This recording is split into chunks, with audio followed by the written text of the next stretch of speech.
Carmen Uribe, and as you may know, most of you, I'm an artist as well, besides a lawyer. And today I'm going to show you something very interesting to see. I have a good friend, Ana Fernand, who allowed me to do some of her pictures of her safari that she went to Africa, South Africa, and she allowed me to use some of her images. So as a thank you, I'm going to give her a print of one of the paintings, and she chose a zebra. So normally I wouldn't like to sell a print because I prefer to sell originals, and but this time I decided to do the painting for her, the print, but instead of just a print, I'm going to turn it out into a Gyclee. What is a Gyclee? Gyclee is when you have a print in a canvas of an image, of a painting. Besides that, you add some brush strokes. So you got the person who is going to have the print from you receives some of the hand touch of the artist, and at the same time give it more color, and you can add your signature in there as well. For example, I'm going to show you, as you can see here, I don't know if I'm very good. Here is my original painting. So I went to Staples and have it printed, you know, to have a print, and they gave me this one. So the colors are totally disproportionated. So what I'm gonna do is I'm gonna use my artistic license to change it and give it the color that the original painting of my beautiful zebra is in here. So I wanna do the same thing with the big zebra in here, the same one, the print, and I'm gonna add the yellow color. I love very happy colors, and I am gonna add some brush strokes in the white face, in the eyes, along in the body, you know, so she would be pleased with the results. So let me show you. For this, we need mineral spirits, but there's another liquid that is much more better to use, that is gambling. So it doesn't have all of the chemicals that you wouldn't like to have, and a medium in here. And of course, you need a palette. So here we go. I'm gonna grab some colors, and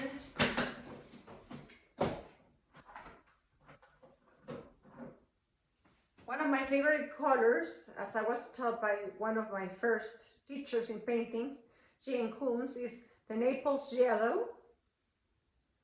And my favorite brand for paintings is Gambling, but they don't longer have it on Gambling. And I will use the cadmium yellow light. Of course, in a light painting, you always need the white. It's a must. So I have my big, almost done painting tube of white paint. They used to have the old masters, like the white paint, the white tube, that is, it was made out of lead. But since it was cancer, it was considered that it could cause cancer, so they substituted. So the best approach to have is the titanium white. So I'm gonna put here, as I'm gonna show you. Let me go put it down. Okay, so I'm gonna pour some white.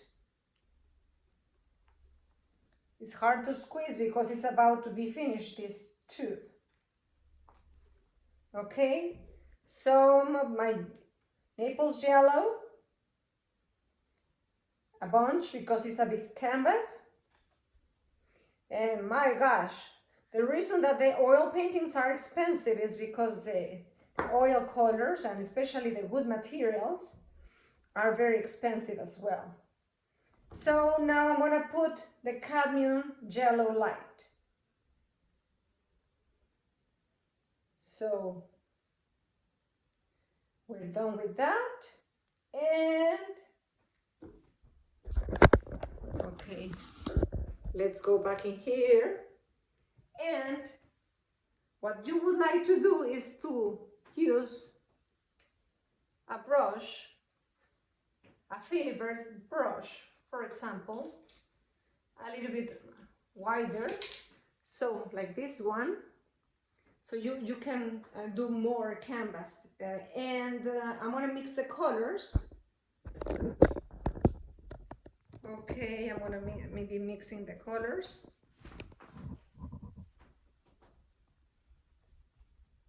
A little bit of touch of cadmium yellow light.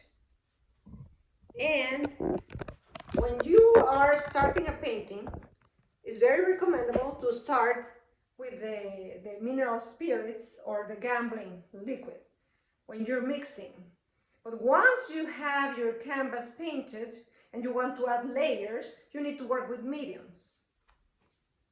So I have a general medium, you know, that I buy at the store, and the medium helps you.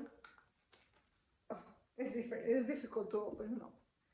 The medium helps you once you have your structure, your base, to make it flow. It's like butter that you put in the painting. I remember one of my teachers in painting, her name is Natasha Mojina, who has a very nice academy in Georgetown, and she teaches you how to work like the old masters.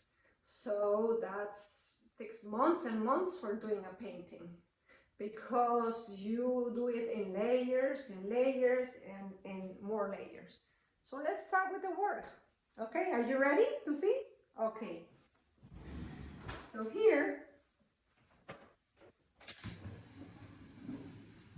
I want to sit down. I want to be comfortable. I'm going to try to match the color of the canvas. And as you can see, I do very light brush strokes in here. So instead of a brownish color, I'm going to use this yellow color, which completely matches. Maybe we need a little bit of more of Naples yellow. So it's not that yellow, that this one. So we want to warm it a little bit more.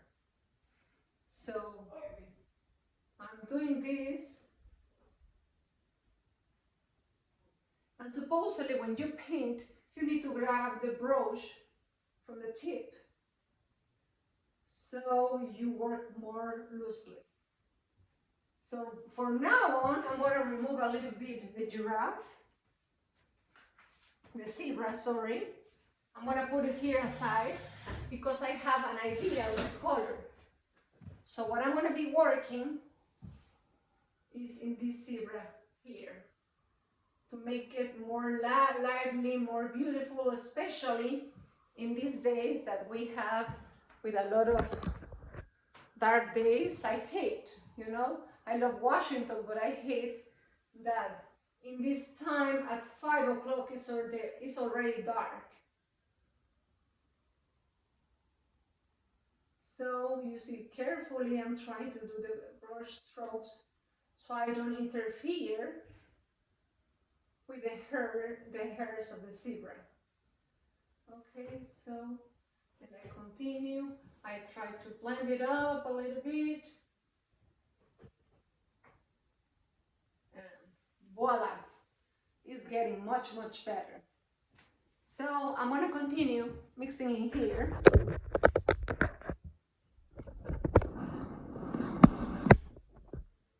More of the Naples yellow, the cadmium yellow, and the white.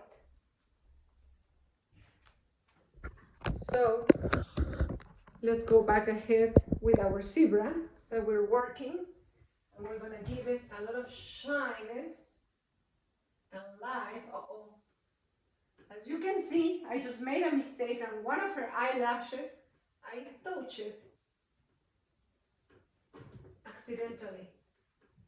So what you need to do is very easy. You just grab a paper towel, like this one. Then you use, as I told you, the Gamsol from Gyclee that doesn't have chemicals that can hurt you. And I pour it in a little cup. And for erasing, you use your little cup in here. You use a tip of and then you remove whatever extra paint.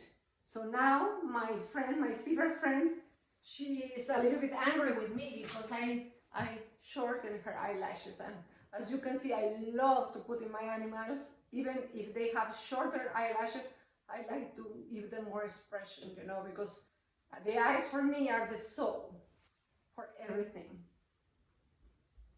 When you see a person directly to the eyes, is seeing their soul. So I love, one of my most favorite things while I'm painting is especially the eyes, either of a person or an animal, whomever.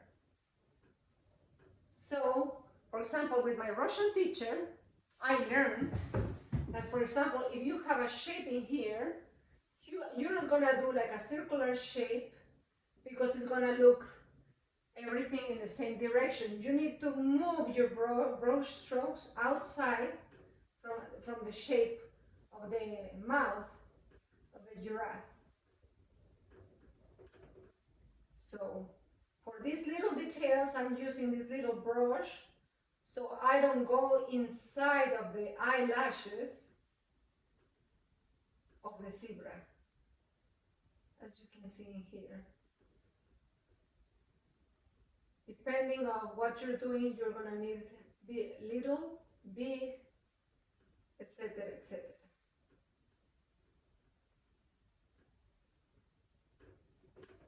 So thank you, Ana Perno, again, for lending me, and I hope you keep going once the pandemic is over to your safaris and take those beautiful pictures of the animals, because it's my favorite subject to paint animals.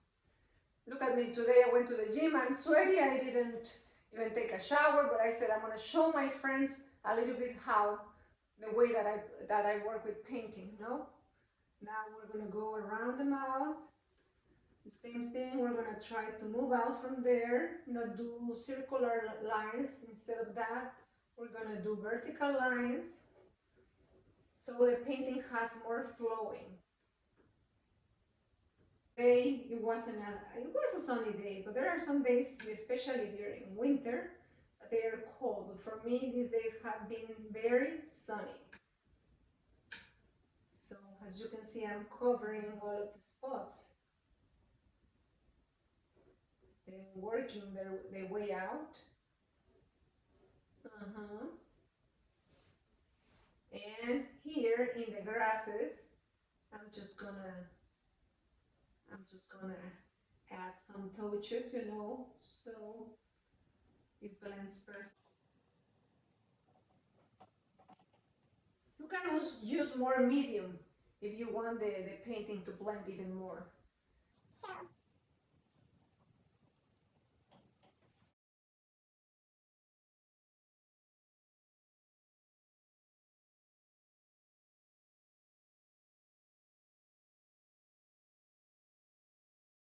So to cover all of the spaces that they have changed of color. Well, now that I compare both of the paintings, you can tell something. That this one is a little bit darker, as you can see. Maybe in the camera you cannot reflect that, but here in person, you can see that the original one has a little bit more like an undertone of like a pink tone that I put. I normally like to put an undertone before I start the painting, and I mix it with gambling, the liquid, and I do a light coat depending on what you are going to paint. I'm going to do a light coat in this case of a little bit of pink in there, or could be that I can use another very good color that I learned in another workshop, that is transparent earth red, to add a little bit of warmth in this yellow, because this yellow is becoming a little bit fluorescent. So this is from gambling also. So you pour a little bit on your palette, and then let me show you. You're gonna mix it up. You put a little bit dot, a polka dot, and mix it and put it in here. So we get more an earthy tone of yellow. So let's go back to the painting. So now, as you can see, you can get a warmer tone of yellow, emulating the one that I used originally for the painting. So here we go. I love oil because oil is a beautiful medium that allows you to work and let it dry and do more layers and layers, and the more layers you add, depending on the job, the more realistic it gets. Whereas acrylic is beautiful because you don't need to wait until the painting dries and already you have your painting. But in this case, with the acrylic, if you make a mistake, to correct it is a lot of work. So better, for me, so far, my most favorite medium is the oil. It's beautiful. I know it's very expensive, but gives you the texture that you would like to have. So this is just a glimpse of, let me show you. Okay, this is just a glimpse of what I'm working. You can see here the warmer yellow now that I'm putting instead of the like super duper yellow. So I'm gonna continue working like that. I hope that everybody have a super Thanksgiving. I wish you the best, and that we know that this pandemic very soon is gonna be much better. We're gonna have vaccines, but in the meantime, enjoy, try to paint yourself, If you are the kind of person that always wanted to like to paint, that's a good time, to relax. And for me, painting is like I transport myself to another place. So good to see you.